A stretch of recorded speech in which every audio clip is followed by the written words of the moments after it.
కురుస్తున్న వర్షాలకు పలు కాలనీలు జలమయమయ్యాయి. స్థానికులు అనేక అవస్థలు పడుతున్నారు. దర్యానగర్, జోసఫ్ కాలనీలతో పాటు పలు ప్రాంతాలు జలమయం కావడంతో టీడీపీ నేతలు గంటా పెద్దబ్బాయి, గంటా మౌలిక సేవా కార్యక్రమాలు చేపట్టారు. ఎమ్మెల్యే గళ్లా మాధవి ఆదేశాలతో, కమిషనర్ చొరవతో ఆయా ప్రాంతాల్లో వాటర్ తొలగించే ప్రక్రియ చేపట్టారు.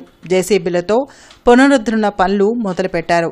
కమిషనర్ పులి శ్రీనివాసులు పనులను పర్యవేక్షించారు. గంటా పెద్దబ్బాయి, మౌలిక ఇతర నేతలు నిరాశ్రయులకు భోజన వసతి కల్పించారు.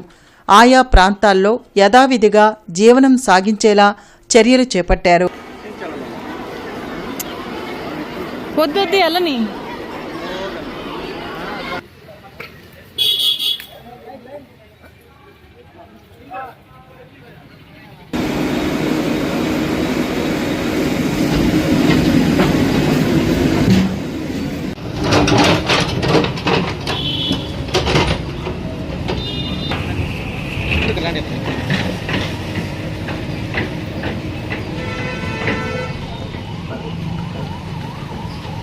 ఇంటర్నెట్ చరిత్ర